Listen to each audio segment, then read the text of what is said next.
로마서 제일 첫 부분에 있는 1장 1절부터 7절까지, 그리고 방금 마지막 장인 16장 제일 끝에 있는 석절 말씀 25, 26, 27절 말씀, 그리고 끝나기 전에 있는 15장 17, 18, 19절 말씀, 그렇게 세 군데를 같이 읽었습니다. 로마서를 왜 이렇게 세 군데를 발췌를 해서 읽고서 무엇을 오늘 함께 생각해 보고자 하는가 하면, 그것은 제일 먼저 읽은 로마서 1장 말씀에 가서 보시게 되면 참으로 우리가 잘 사용하지 않는 말인데 사도 바울이 한 용어를 접합해서 사용하고 있습니다. 그것이 어디 있는가 하면 1장으로 가셔갖고 쭉 보시면 1장 1절 제일 먼저 로마서를 시작하면서 쓰고 있습니다. 예수 그리스도의 종 바울은 사도로 부르심을 받아 해놓고 하나님의 복음을 위하여 택정함을 입었으니, 이것이 로마서 서신의 시작입니다. 하나님의 복음을 위하여 택정함을 입었으니, 우리는 보통 예수님의 복음 그렇게 많이 지칭을 하고 부르고 있습니다. 그런데 사도 바울은 하나님의 복음을 위하여, 하나님의 복음이라고 제일 먼저 이야기를 하고 있습니다. 이 점에 대해서 오늘 좀 생각을 해보고자 합니다. 그래서 첫째 하나님의 복음, 그 다음에 두 번째 읽었던 대목이 로마서 15장이었습니다. 15장에 가서 보시면 사도 바울이 1, 2, 3차 선교를 통해서 어디에 그리스도의 복음을 전파했는가 하는 것을 이야기하고 있습니다. 그것이 특별히 19절입니다. 로마서 15장 19절 한번 보시면 표적과 기사의 능력으로 성령의 능력으로 이루어졌으며 그리하여 내가 예루살렘으로부터 두루 행하여 일루리곤까지, 일루리곤은 마케도니아 제일 서쪽에 있는 땅을 이야기합니다. 일루리곤까지 그리스도의 복음을 편만하게 널리 펼쳐서 전하였노라. 편만하게 전하였노라. 널리 전하였노라. 그 말입니다. 하나님의 복음을 전한 것이 아니라 여기 보면 그리스도의 복음을 널리 전했다고 그가 적고 있습니다. 그러면 하나님의 복음하고 그리스도의 복음이 어떻게 다른가? 어떤 의미를 사용하고 있는가를 우리가 검토를 해봐야 됩니다. 마지막 하나는 로마서 16장 마지막 제목에 가면 또 용어를 바꿉니다. 어떻게 바꾸고 있을까요? 그것이 바로 로마서 16장 25절에 나의 복음과 이렇게 나옵니다. 나의 복음과 예수 그리스도를 전파하면 영세전부터 감추어졌다가 하면서 쭉 설명을, 로마서 1장에 있던 이야기, 15장에 있던 이야기를 전부 갖고 와서 이제 마지막 결론을 맺을 때 나의 복음이라고 이야기를 합니다. 평소에 생각을 안 해보셨지만 그러나 이제는 오늘 이 세 가지 용어를 주제로 해서 하나님의 복음, 그리스도의 복음, 그리고 나의 복음, 여기에 대해서 이런 주제로 제목을 가지고 좀 생각을 해보고자 합니다. 먼저 모두에 하나 말씀을 드려야 되겠습니다. 호주에 있을 때의 일입니다. 저는 시드니에서 신학 공부를 마지막으로 하고 있었는데 멜본에서 어떤 그 신학자분이, 유명하신 분이 모양입니다. 세계적으로 영어를 사용하니까 아마 미국, 영국에까지 또 카나다에까지 알려지신 신학자분이신데, 그분의 신학의 특징은 뭐냐 하니까 나의 복음, 나의 예수 그리스도는 과연 무엇인가? 나의 신학은 무엇인가? 그것을 정립하는 것이 신학교에서 해야 될 일이라고 그렇게 주장을 하면서 그렇게 또 가르쳤다고 합니다. 어쨌든 그분은 하나의 이슈를 제시한 것입니다. 나의 신학은 무엇인가? 그것을 졸업할 때 되면 쭉 적으라고 그렇게 페이퍼를 주면 적어야 됩니다. 몇 년 동안 배웠는데 나의 신학은 무엇인가? 우리들도 또 이 오늘 예배를 같이 또 설교를 통해서 들으시는 분들도 이제 백지를 내놓고 한번 적어봐야 됩니다. 나의 신학은 무엇인가?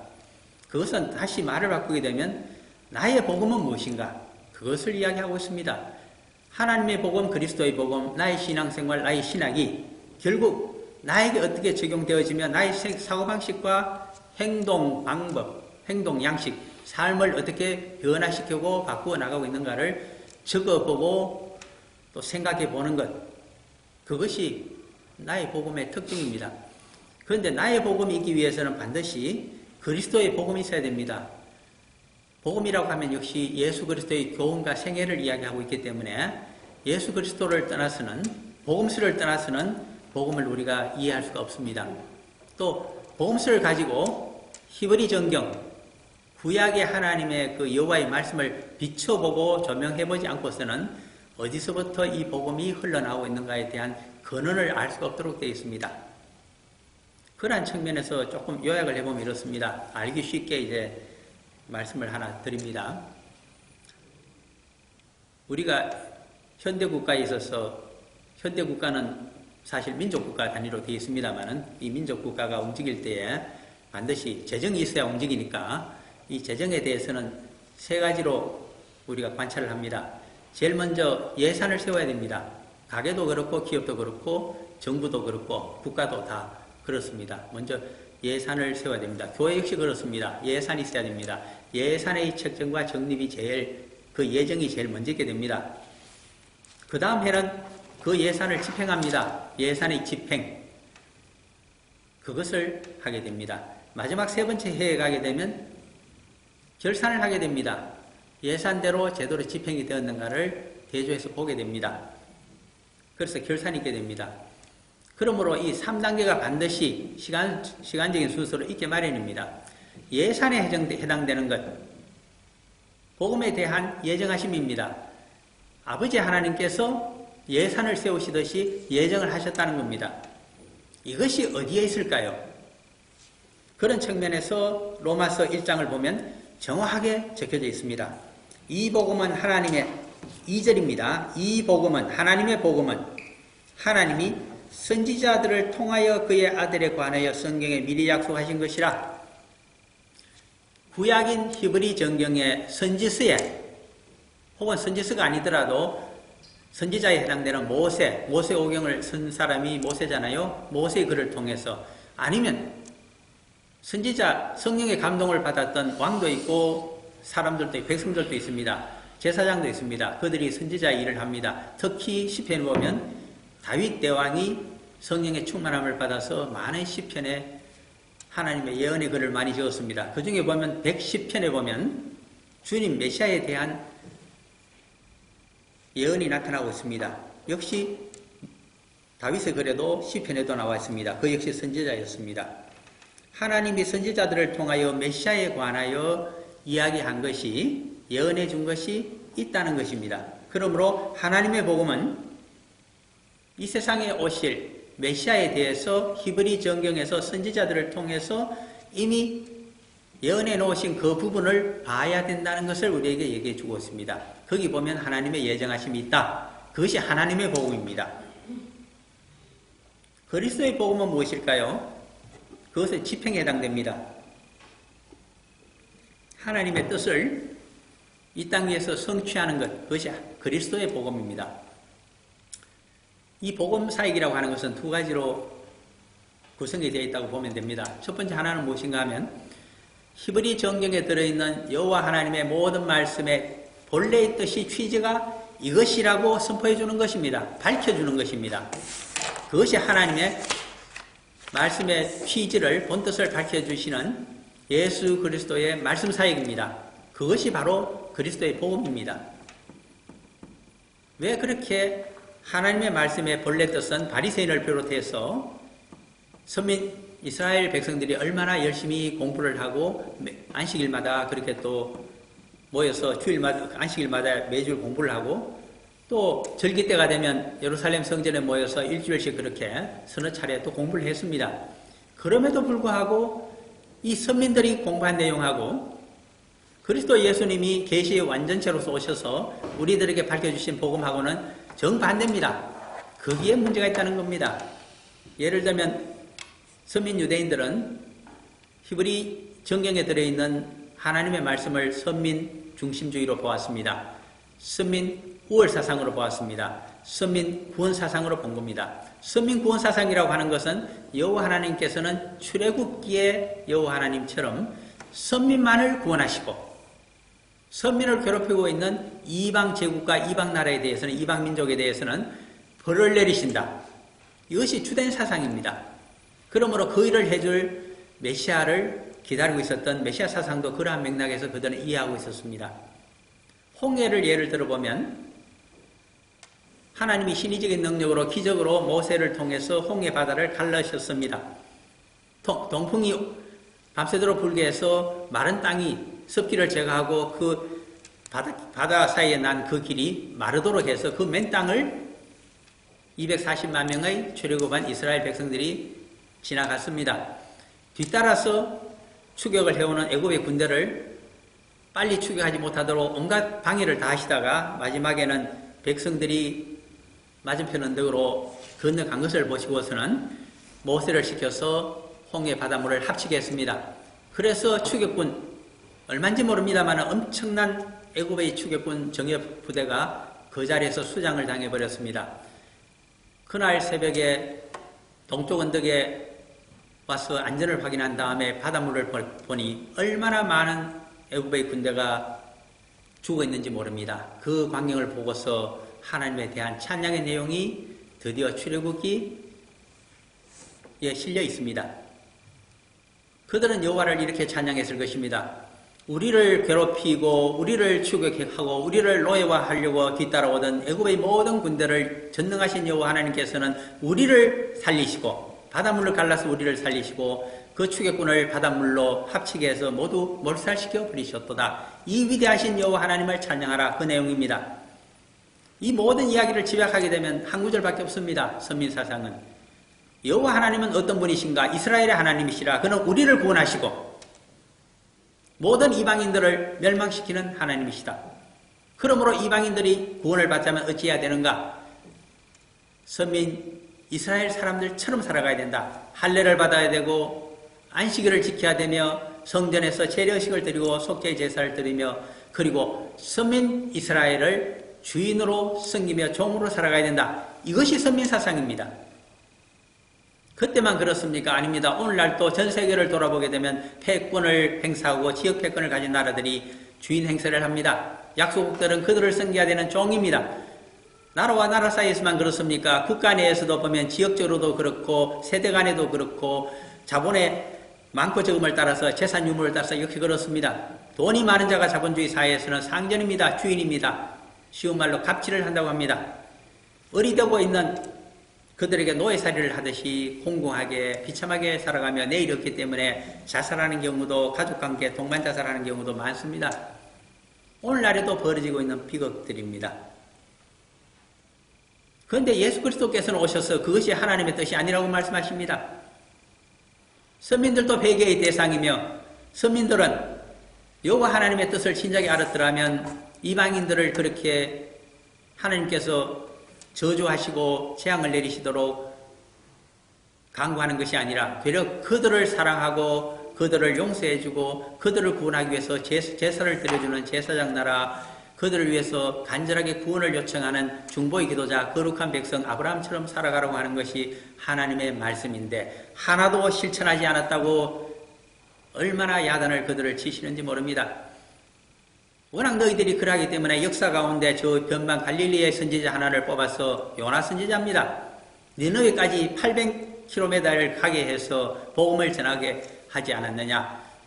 40일 내에 회개하지 않으면 멸망을 당한다고 했더니 모두가 왕부터 백성이 이르기까지 회개함으로써 그들이 구원을 받았는 사실을 너희들이 알지 않느냐. 이 이야기밖에는 3일 동안 고레배 속에 들어가든지 하여 너희들이 회개해야 된다는 이 사실 외에는 하나도 내가 전할 내용이 없노라라고 우리 주님께서 요나 선지자의 말을 빌려서 하신 내용을 성경에서는 복음서에서는 적어두고 있습니다. 그것이 하나님의 말씀의 뜻을 복음으로 나타낸 그리스도의 복음 사역이있다는 뜻입니다. 두 번째가 있습니다. 성도들이 잊어버리지 말아야 될 것은 그리스도의 복음은 두 가지로 형성되어 있는데 하나는 말씀 사역, 복음으로 하나님의 말씀의 뜻을 드러낸 것이 분명합니다. 말만 해서는 안 됩니다. 나더러 주여 주여 하는 자마다 이 말씀을 세상에 전한다고 하는 것만으로 끝나서는 절대로 안 됩니다. 이 말씀을 실천하는 삶이 뒤따라야 됩니다. 어떻게 살아가면 될까요? 복음을 실천하는 삶, 그것이 바로 예수 그리스도의 삶과 죽음과 부활과 성천이었습니다. 자신의 스스로 대속의 제물이 됨으로 해서 모든 사람들의 속죄의 제사를 드려주는 단번에 드린 영원한 제사를 보여주신 것입니다. 너희들도 이렇게 대속의 제물이 될 때까지 너희들의 십자가를 지고 나를 따라오는 삶을 살아라고 몸소 보여주고 계십니다. 그것이 예수 그리스도의 인생입니다. 나처럼 집안일에 파묻혀서 세상 일에 파묻혀서 살지 말고 모든 일을 관두고 적어도 인생 가운데 3년 6개월 정도는 나처럼 공생애를 살아가라고 하십니다. 그것이 예수 그리스도가 우리에게 보여주시는 설레이며 전례가 되는 모범이 되는 3년 6개월의 공생애입니다. 우리들 인생 가운데 3년 6개월을 그러므로 제껴놓고 떼놓아야 됩니다. 그것은 완전하게 그리스도의 제자로 그리스도만을 생각하면서 그분의 말씀만을 실천하면서 살아갈 수 있는 온전한 삶이 우리 가운데서 분명히 있어야 된다는, 한 토막이 있어야 된다는 것을 가르쳐주고 있는 대목들이라고 하겠습니다. 그러한 자에게 무엇이 주어질까요? 부활과 성천이 있다는 사실을 적용시켜주는 부분이 어떻게 보면 나의 복음에 해당되는 사도 바울이 나머지 인생을 살아갔던 예수님께서 주에게 있게 되는 대속의 죽으심과 부활과 성천과 하나님의 자녀됨을, 아들됨을 나도 얻을 수 있기 위해서 그 표대를 향하여 달려갔다는 것이 어떻게 보면 하나님의 복음을, 그리스도의 복음을 자신에게 적용한 나의 복음에 해당되는 이야기입니다. 이 3단계가 반드시 필요합니다. 이제는 조금 더 체계적으로 한 번 더 생각을 해보고자 합니다. 서론 부분은 충분히 말씀을 드렸기 때문에 이제는 이 예산에 해당되는, 하나님의 복음에 해당되는 그리스도를 예정하시고 복음을 예정하시는 것이 선지서에 어떻게 드러나 있는가, 그 특징에 대해서 우선 당장 한 가지를 보자면 창세기 3장 15절을 우리가 잘 알고 있습니다.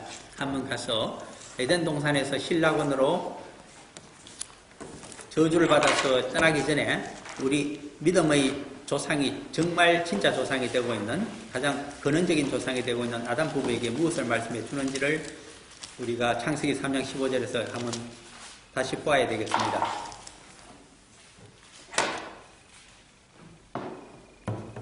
창세기 3장 15절 같이 읽어봅니다. 내가 너로 여자와 혼수가 되게 하고 내 후손도 여자의 후손과 혼수가 되게 하리니 여자의 후손은 그의 머리를 상하게 할 것이요 너는 그의 발꿈치를 상하게 할 것이니라 하시고 아멘.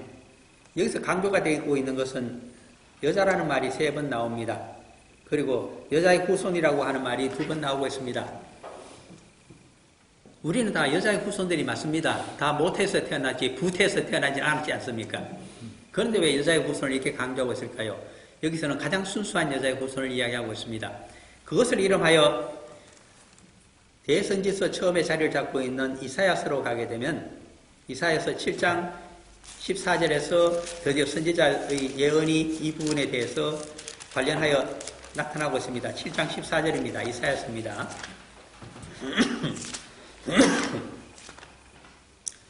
이사야 제7장 14절 말씀, 제가 가진 성경책 975페이지입니다.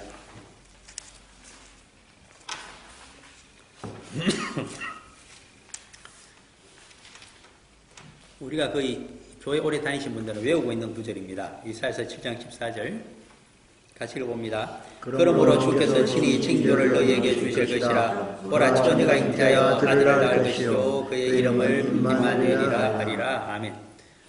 그래서 알게 됩니다. 이사야가 좀 구체적인 예언을 하고 있기 때문입니다. 창세기 3장 15절에 있는 여자의 후손은 그 여자가 바로 처녀였다는 것을 의미해 줍니다. 처녀가 아이를 낳는다. 그럼 처녀가 총각하고 사이에 아이를 낳으면 될 것이 아닌가? 생물학적으로 그렇게 생각할 것입니다. 그러나 그것이 아닙니다.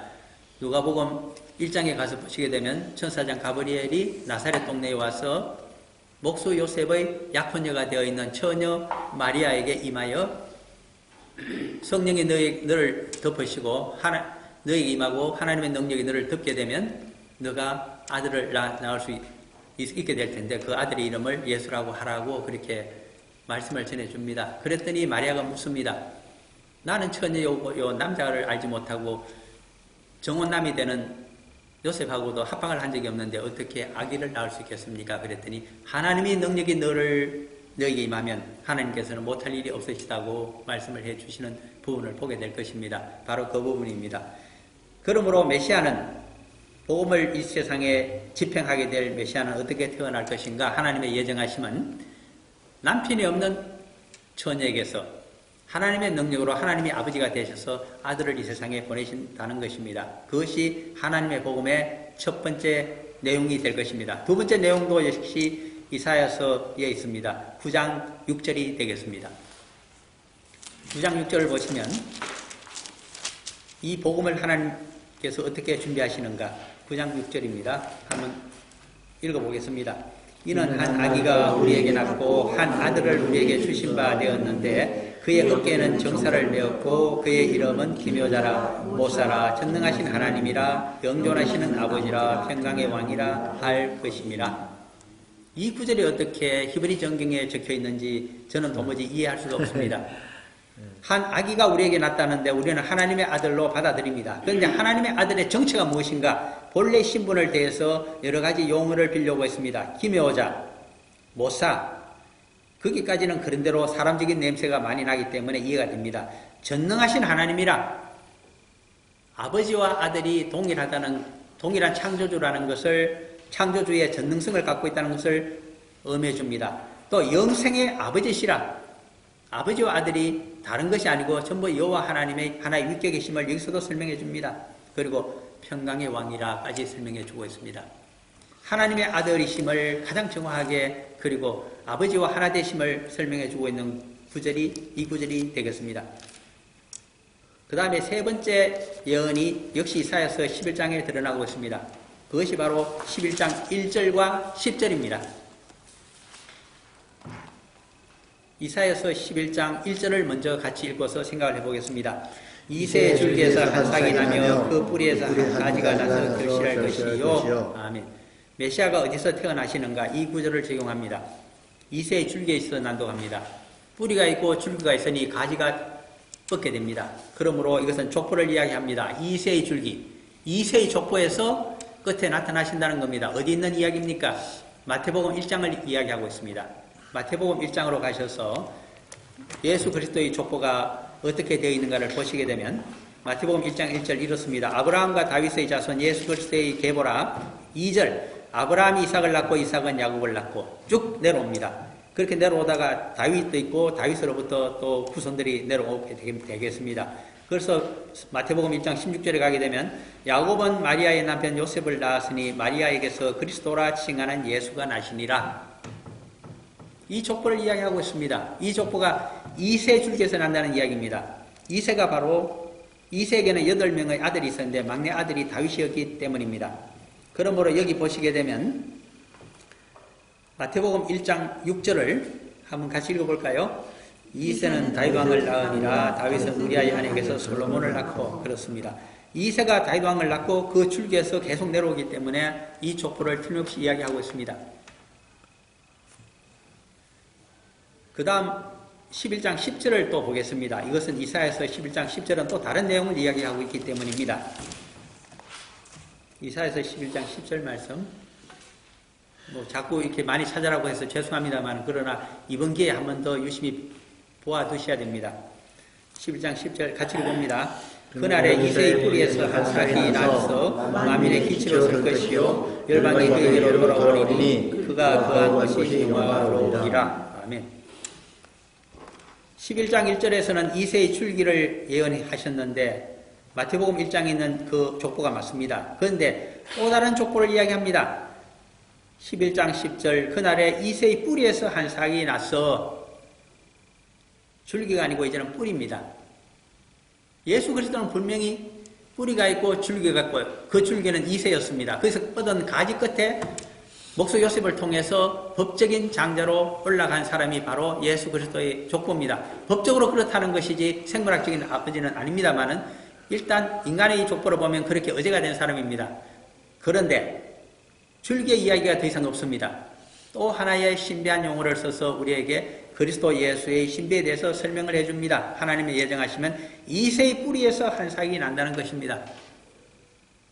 가지에서 줄기로, 줄기에서 뿌리로 거슬러 올라가는 것을 의미합니다. 이렇게 거슬러 올라간 족보가 과연 어디 있을까요? 있다는 것을 복음서가 설명해주며 의사 누가가 그 근원을 설명해줍니다. 이것은 복음의 근원에 대한 나의 복음이 그리스도의 복음이요 그리스도의 복음이 하나님의 복음이 되는 근원에 대한 설명입니다. 어디 있을까요? 누가복음 3장으로 가셔야 됩니다.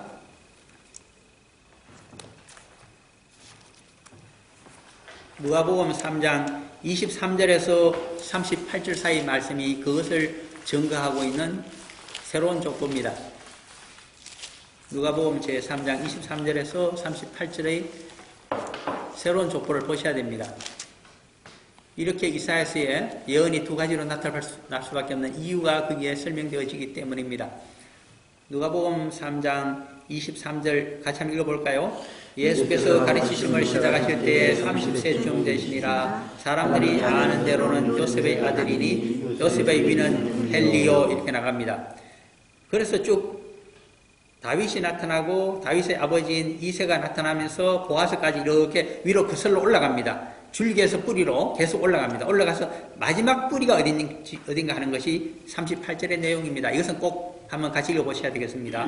그 위는 에노스요, 그 위는 셋이요, 그 위는 아담이요, 그 위는 하나님이시니라. 아멘. 의사 누가가 복음의 근원을 추적하면서 우리에게 해주고 싶은 하는 말씀은 이 족보 속에 들어있습니다.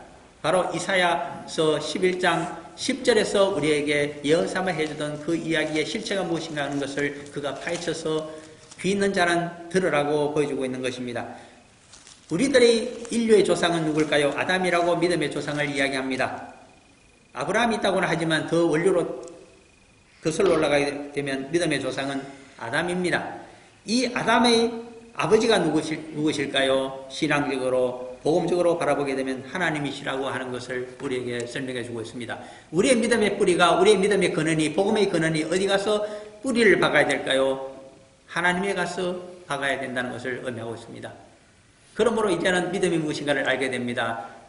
창세기 15장 6절에 가게 되면 아브라함이 여호와 하나님을 믿음에 이것을 그의 의로 여기시고, 우리가 의인이 될 수 있고 성도가 될 수 있는 이유는 하나밖에 없습니다.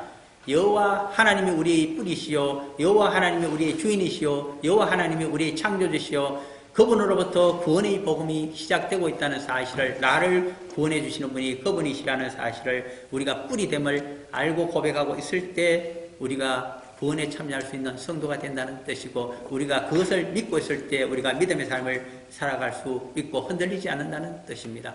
그 말을 해주고 있는 것이 이상 선지서에 드러나고 있는 구절들이 되겠습니다.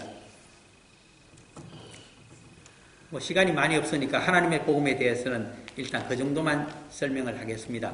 그 다음에 그리스도의 복음에 대해서 어떻게 하나님의 구원의 뜻을, 복음을 그가 자신의 생애로서 말씀으로서 완전하게 만들었던가. 복음이라고 하면 예수 그리스도를 바라보게 되면 무엇을 우리가 복음의 가장 디딤돌로, 마일스톤으로 하나하나씩 삼아야 될까 하는 것에 대해서는 3-3이 저는 있다고 생각합니다. 예수 그리스도의 복음의 핵심은 따지고 분석하고 분석해 보게 되면 적어도 3개와 또 3개로 총 6개인데 그렇게 저는 갈라져 있다고 생각합니다. 첫 번째 토막이 어디냐 하면 그것은 성육신입니다. 성육신을 빼고 그리스도의 복음을 시작할 수가 없습니다. 빌립보서 2장에 있는 말씀대로 2장 5절입니다. 너희들은 그리스도의 마음을 품으라. 그가 하나님 아들의 영광을 버리고 이 땅에 인간으로 태어나셔서 우리들을 위해서 십자가를 지시고 자기를 낮추시고 희생하셨기 때문에 우리에게 그리스도의 복음이 있게 되었다고 사도 바울은 설명을 하고 있습니다. 성육신 자체가 하나님이 자신의 독생자의 영광을 내려놓고 비천한 피조물이 되어서 인간으로 모태에서 비루하게 생물학적으로 태어나셨다는 끊임없는 한없는 겸손함을 표현하고 있습니다. 우리 인간을 이해하고 구원하기 위해서 우리 인간처럼 인간과 같이 사람의 아들이 되셨다고 하는 것이 성육신의 의미입니다. 그러하신 예수 그리스도에 대해서 세례 요한은 자기에게 요단강가에 오셔서 세례를 달라고 했을 때 깜짝 놀랐습니다. 요한복음 3장인가 드러나고 있는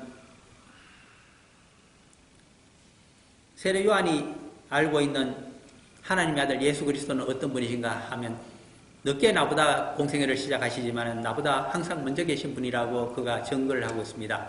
그것을 신학적으로는 하나님의 선제성이라고 이야기합니다. pre-existence. 그 어떤 피조물보다 먼저 계셨던 분이 창조주이시기 때문에 창조주라는 의미입니다. 그 창조주께서 인간의 몸을 입고 육신으로 태어나셔서 선제자에 불과한 세례 요한에게 세례를 달라고 강가에 오셨으니 감당할 수가 없습니다. 나는 당신의 종입니다. 종이 어떻게 주인에게 세례를 회개하는 물세례를 줄 수 있겠습니까? 거절했습니다. 그랬더니 우리 주님께서 말씀하십니다. 너가 내게 세례를 줌으로써 모든 의를 이루는 것이 합당하니라. 그 모든 의라고 하는 것은 하나님의 공의와 인간적인 모든 정의를 모두 이루기 위해서는 선지자로부터 물세례를, 회개의 물세례를 받는 것이 옳다는 것입니다. 그래서 받으셨습니다. 그것이 바로 성육신의 의미에 해당되는 말입니다. 하나님께서 인간으로 오셔서 인간의 선지자로부터 세례를 받으셨다. 그 정도로 겸손하신 것을 우리가 성육신으로 보아야 됩니다. 그러므로 성육신을 우리가 적용해서 나의 복음으로 삼자면 우리는 상대를 이해하기 위해서 우리가 높은 위치가 아니라 낮은 위치로 내려가야만 될 것입니다. 그것이 성육신의 확실한 의미가 되겠습니다. 쉽게 말하자면 understanding이라고 하는 그 자체가 바로 성육신에서 의미를 찾지 않으면 우리가 알 수 없는 대목입니다. understanding, 어떻게 해야 될까요? 높은 곳을 쳐다보는 것이 아닙니다. 자기의 자리를, 눈높이를 낮추며 낮은 위치에 내려가서 상대를 이해해야 됩니다. 그런 의미에서 저는 교회 생활과 하고 있는 성도들에게 한 가지 늘 당부의 말씀을 해주고 싶습니다. 많은 사람들이 묻습니다. 어떻게 하면 성도의 삶을 경제적으로 잘 살아갈 수가 있을까요? 그럴 때 저는 그렇게 얘기합니다. 평균적인 삶을 사는 것이 좋을 것 같습니다. 세례 요한을 통해서 다시 오시는 이 땅의 엘리야가 한 가지 일을 한다고 합니다. 높은 것은 낮아지게 하고 굽은 것은 바로 편다고 합니다. 높은 산과 낮은 또 약간 높은 언덕들이 전부 낮추어지고 골짜기는 메워져서 평균적인 것으로 편만해진다고 합니다. 그렇습니다. 교회에서 제일 잘 사시는 분이 누군지 모르겠습니다. 예를 들면 그분의 수입이 1년에 한 20만 불 정도 수입이 있다고 보겠습니다. 가난이 허덕이고 생계 위협 가운데 있는 분이 아마 2만 불 미만의 소득을 갖고 살아가는 가게가 될 것입니다. 그러면 성도는 어느 정도의 삶을 살아가야 될까요? 그 중간을 선택해야 됩니다. 제일 잘 사는 사람이 5%밖에 없다고 하고 못 사는 사람들이 그 중에 한 90%가 이상 있다고 한다면 또 평균치는 더 내려갈 것입니다. 목회자가 되었던 성도가 되었던 그 이상의 삶을 누리려고 생각해서는 안 될 것입니다. 그리고 깨끗하고 살고 청렴하게 산다고 해서 저기 생존의 위기에 허덕이고 있는 그 선으로 내려가서도 안 됩니다. 어느 정도로 살면 됩니까? 평균적으로 중간치로 살아가시기 바랍니다. 높여서지도 마시고 낮추지도 마시고. 그것이 저는 성도의 삶이라고 생각하는 사람입니다. 그런 것이 우리가 당장 실천할 수 있는 성육신의 의미가 될 것입니다. 그리스도의 복음의 두 번째 토막은 무엇일까요? 그것은 우리가 잘 아는 대로 3년 6개월 공생애입니다. 공생애는 절대로 혼자서 살아가는 것이 공생애가 아닙니다. 12명의 남자 제자들과 함께 3년 6개월 동안 먹고 마시고 전도여행을 함께 하신 예수 그리스도십니다. 거기서 가르치고 말씀을 함께 선포하시고 백성들을 12사도들이 정리정돈시켜서 차례 순번대로 안수하시고 귀신을 쫓아내시며 병자를 고치시고 장애를 떠나게 하신 분이 바로 우리 주님의 복음적인 사역입니다. 그러므로 우리들의 공생애를 우리 이웃들과 성도들과 함께 살아가야만 되겠습니다. 그것이 공생애의 의미입니다. 우리들에게 교회 생활이 있는가, 성도들과 함께 하나님의 일을 사역을 하고 있는가, 우리들의 삶 가운데 3년 6개월 정도를 떼어서 전폭적으로 하나님의 일을 할 각오와 결심과 그러한 기회를 달라고 기도하고 있는가 하는 것들이 공생애에 해당되는 그리스도의 복음이며 우리들에게 적용되어져야 될 나의 복음이 될 것으로 생각이 되어집니다. 세 번째 우리가 할 수 있는 것이 무엇일까요? 그것은 마태복음 16장 24절에 있는 말씀 그대로입니다. 제자도에 대한 내용입니다. 예수 그리스도께서 제자들에게 말씀하십니다. 나를 따라오려거든 자기를 부인하고 자신의 십자가를 지고 나를 따라오라고 하십니다. 예수 그리스도께서는 아버지 하나님의 만민구원의 뜻을 이루시기 위해서 대속의 십자가에서 자신을 완전히 희생하신 분이십니다. 신성에 깃들어 있는 자신의 육신을 그대로 제물로 바쳐버렸기에 단번에 드리는 흠이 없는 제물이요 영원한 효력을 발휘하는 제물이 되었다고 히브리서 저자가 얼마나 강조하고 있는지 모릅니다. 그와 같은 완전한 대속의 제사는 우리가 드릴 수 없다고 하더라도 우리가 사도 바울에게 양을 치는 목자가 되라고 했듯이 우리가 하나님 말씀을 깨달아 전파하면서 마태복음 마지막에 28장 18절에서 20절에 있는 지상명령 그대로 성부, 성자, 성령의 이름으로 많은 예수 그리스도의 제자를 양성해내고 그들을 목양하는 일에 우리가 전력을 기울이고 우리가 세상 끝까지 나가서 그렇게 현지에서 길러서 그들을 또한 세상 끝까지 파송하는 일에 우리가 나서야만 될 복음의 일꾼들입니다. 그것이 대속의 십자가의 의미가 되겠습니다. 이상 세 가지 그리스도의 복음에 해당되는 세 가지 디딤돌은 우리가 할 수 있는 것들입니다. 예수님의 성육신이 있었듯이 남을 이해하기 위해서 우리가 평균적인 삶을 살아가면서 우리가 눈높이를 낮춰야 된다는 것을 말씀드렸고 그분의 공생애처럼 우리 인생 가운데서도 3년 6개월쯤은 떼내어서 풀로 헌신하는 성도들과 함께 하나님 일을 하는 그 시간이 있어야 된다는 것도 말씀드렸고 대속의 십자가를 우리가 완전 희생으로 질 수는 없다고 하더라도 그러나 우리가 제자의 삶을 확실하게 살아가야 된다는 것까지 자기 희생과 헌신으로 하나님의 뜻을 이루고 그리스도의 복음을 역시 개성해 나가야 된다는 것까지 말씀드렸습니다. 이렇게 하는 자에게 세 가지 은혜가 있음을 그리스도께서는 복음으로 우리에게 보여주십니다. 그 내용이 첫 번째가 바로 부활입니다. 나와 함께 고난에 참여한 같은 인생을 살아간 제자로 살아간 자들에게는 반드시 부활이 있다는 것을 자신의 몸으로 보여주신 분이 우리 주님 예수 그리스도이시며 그것이 바로 복음에 해당됩니다.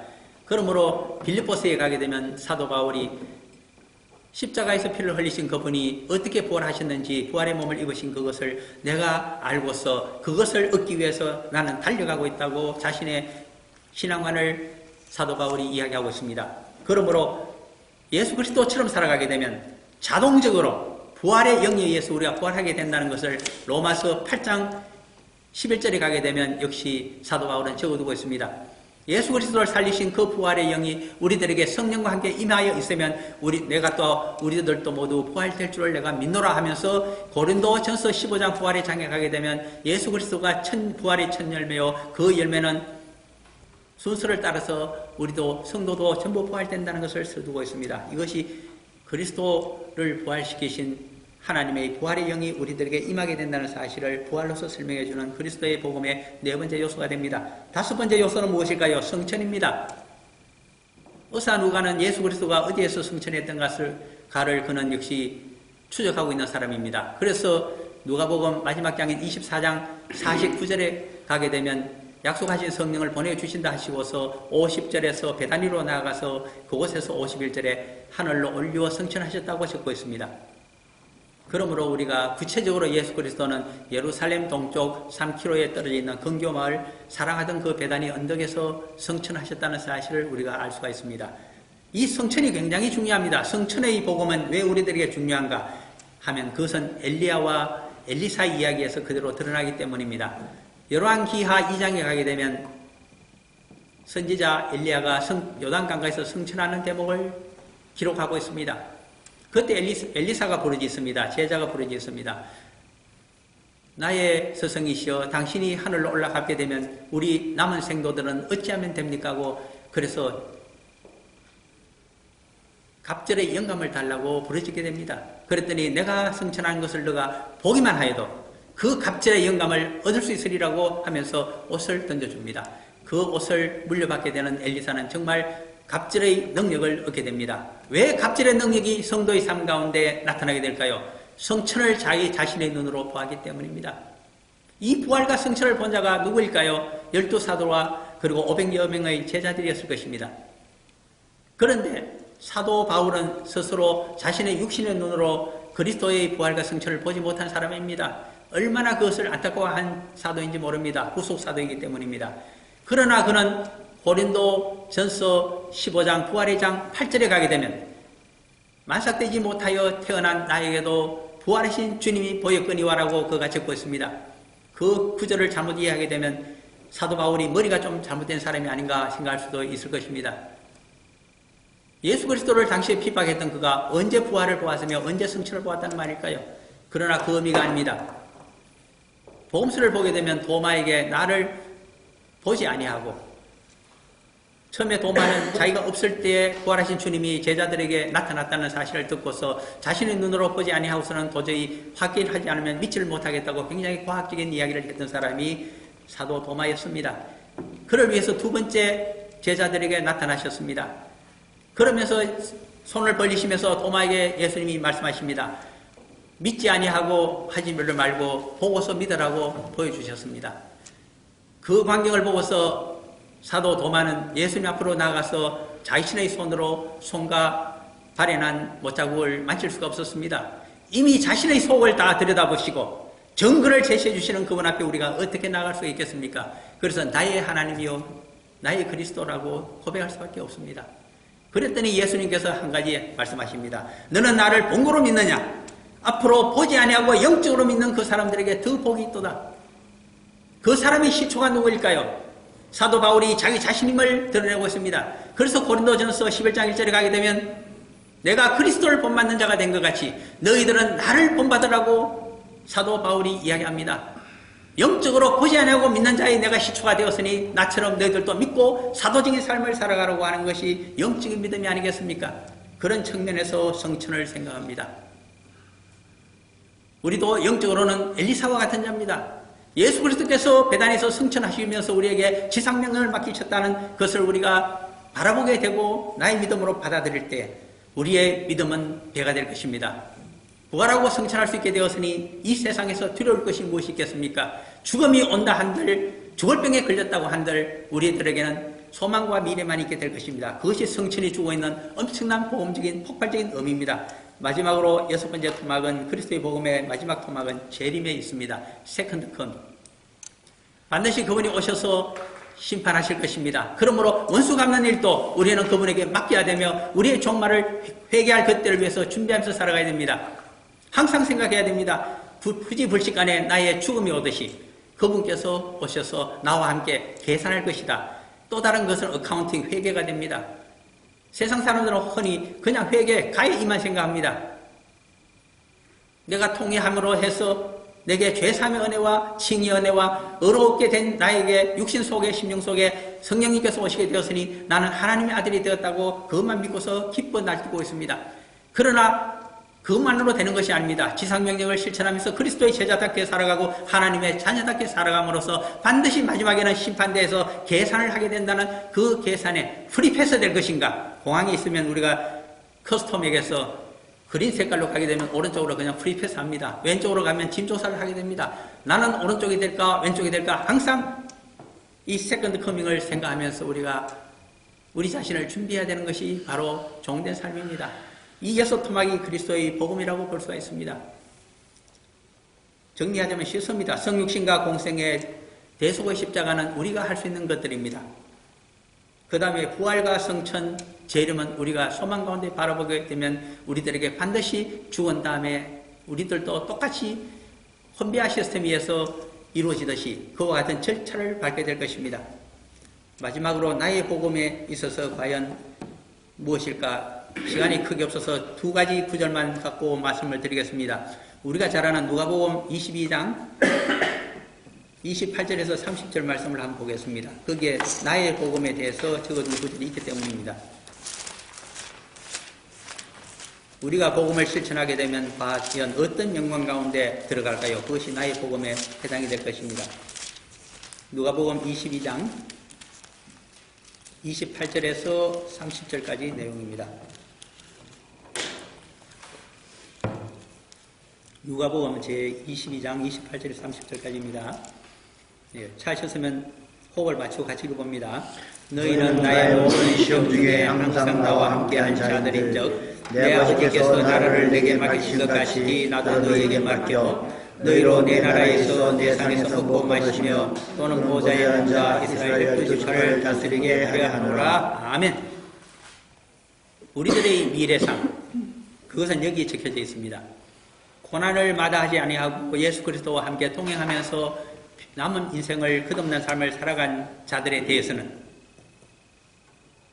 부활과 성천이 있으며 하나님 나라에서 상급을 받게 되고 예수 그리스도와 함께 하나님의 아들이 되어 같은 상에서 먹고 마시며 이 세상에 하나님의 뜻을 펴는 면류관을 선자로 살아가게 된다는 우리의 미래상이 소망으로서 있습니다. 이것이 우리들의 나의 복음에 있어서 우리가 바라보고 있는 소망의 장입니다. 이것을 과연 있게 하기 위해서 어떻게 하실까요? 그것이 사실은 로마서 8장에 적혀져 있는 내용입니다. 시간이 없기 때문에 로마서 8장 1절과 2절만 오늘 보도록 하겠습니다. 로마서 제8장 1절과 2절 말씀을 함께 보도록 하겠습니다.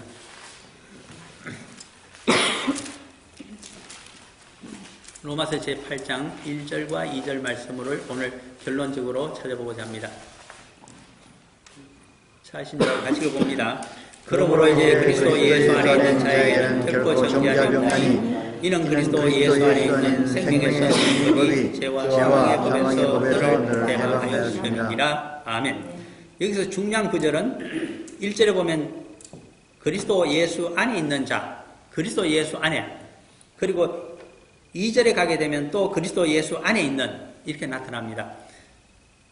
그래서 이것을 중요한 용어로서 엔 그리스도라고 얘기하면서 in Christ입니다. 영어로 in Christ를 그렇게 강조하고 있는 사도 바울이 강조하고 있습니다. 왜 예수 안에 있는 것이 그렇게 중요할까? 예수 안에 머물고 있는 것이 왜 그렇게 중요할까? 그것은 예수 그리스도 안에 머물고 있다고 하는 것은 그분처럼 하나님과의 약속을 실천하고 있다는 뜻입니다. 이 복음을 실천하면서 살아가는 자에게는 정죄함이 없다고 하는 것입니다. 죄의식이 물러가는 이유가 바로 거기 있습니다. 예수 그리스도와 같은 삶, 그리스도의 제자된 삶을 살아가지 아니하게 되면 우리들에게 죄의식이 몰려오게 됩니다. 그 다음 2절이 있습니다. 그러나 우리 능력으로는 로마서 7장에 있듯이 사도 바울조차 위대한 이방인 사도로 살아가고 있지만은 그러나 죄에 물든 육신의 연약함을 이길 수가 없었습니다. 항상 자신을 이끌고 죄 가운데로 끌고 가는 육신의 탐욕과 이기심을 보고 있기 때문입니다. 그래서 로마서 7장 24절에 오라 나는 공고한 사람이로다 이 사망의 몸에서 누가 나를 건져내랴 통탄을 하고 있습니다. 이 통탄이 바로 저의 통탄입니다. 여러분들은 어떠실지 몰라도 저 역시 육신이 죄에 물들이고 연약하기 때문에 제가 아무리 그리스도의 제자답게 하나님의 자녀답게 살아가며 복음적인 삶을 살아가고자 하지만은 항상 가로막힙니다. 그럴 때 어떻게 하면 될까요? 그것이 바로 나의 복음이 여기 주어져 있는 8장 2절입니다. 이는 그리스도 예수 안에 있는 생명의 성령의 법이 죄와 사망의 법에서 너를 해방하였습니다. 능력으로 우리를 해방시켜주는 생명의 성령의 법이 예수 그리스도 안에 들어있다는 것입니다. 이것을 믿는 것이 우리의 어떻게 보면 성화이며 나의 믿음을 완성하는 길이라고 생각이 되어집니다. 생명의 성령의 법. 법이라고 하는 것은 말씀을 주로 이야기하고 있습니다. 그리스도의 말씀이 누구를 통해서 우리들에게 깨달아지고 우리 마음판에 새겨질까요? 진리의 성령께서 오셔서 우리에게 내주 역사하실 때에 그것이 깨달아지고 우리 마음판에 새겨지며 위기의 순간에 그 말씀이 마귀를 이길 수 있는 능력으로 역사하게 됨을 우리가 인정할 수밖에 없습니다. 그리고 죄와 사망의 법에 매여 있는 우리들을 죄에서 의로움으로 사망에서 생명으로 옮겨주는 힘이 성령님으로 말미암아 우리에게 영적인 삶으로 다가오기 때문입니다. 이것이 좀 믿어지기 힘들다고 한다면 같은 로마서 8장을 보셔서 15절 말씀 하나를 더 말씀을 드리고 싶습니다. 로마서 8장 15절은 이렇게 적고 있습니다. 너희는 다시 무서워하는 종의 영을 받지 아니하고 양자의 영을 받았으므로 우리가 아빠 아버지라고 부르짖느니라. 이렇게 되어 있습니다. 양자의 영에 대해서 사도 바울이 설명을 하고 있습니다.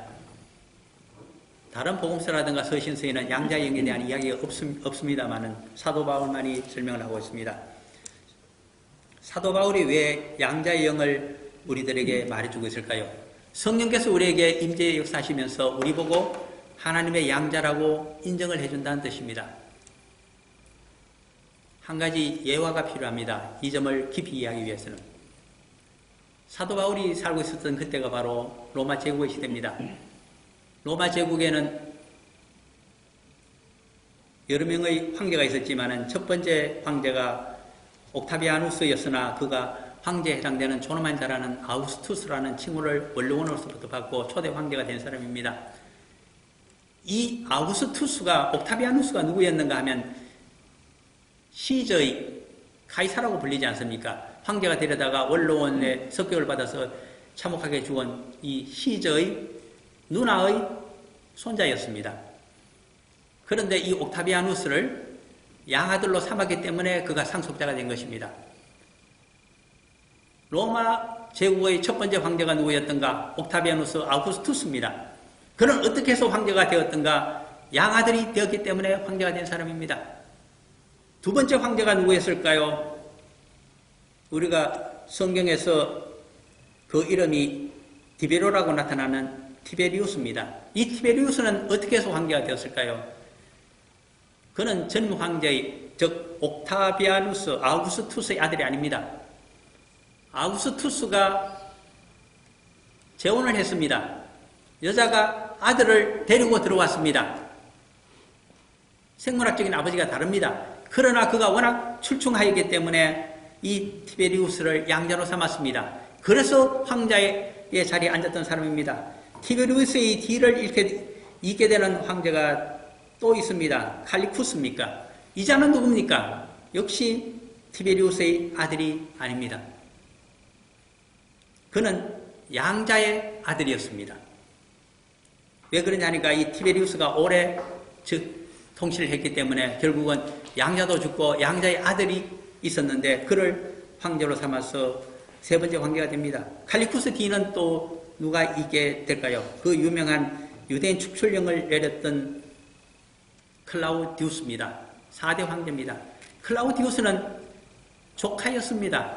전전 황제의 조카였으며 그가 양자가 되어서 역시 아닙니다. 양자도 아니고 그는 전전 황제의 조카였으나 군사력을 의지해서 황제가 된 첫 번째 사람이 바로 이 클라우디우스였습니다. 클라우디우스의 뒤를 네로가 있게 됩니다. 5대 황제입니다. 네로는 어떻게 된 사람일까요? 그 역시 전임 황제가 데리고 들어왔던 자식이며 양자였습니다. 이 사실을 알고 있습니다. 적어도 사도 바울은 로마의 황제도 이렇게 개성이 되고 있거니와 양자라고 해서 적자와 좀 더 다른 바가 없으니 능력을 다하여 하나님께 봉사하고 헌신하라. 그래야면 너도 황제의 자리를 개성하는 것과 같은 하나님이 주시는 멸류관을 받게 될 것이라고 우리에게 나의 복음에 대해서 그 위대성을 설명해주고 있는 자가 사실은 사도 바울입니다. 그러므로 우리는 하나님의 자녀된 자로서 나의 복음은 무엇인가? 어떤 소망을 가지고 어떤 믿음을 가지고 어떠한 자리에 갈 수 있는지를 생각하면서 신실하게 달려가는 우리 성도의 힘찬 복음적인 삶이 되어야 될 것으로 믿습니다. 잠깐 기도하고 끝냅니다. 사랑하는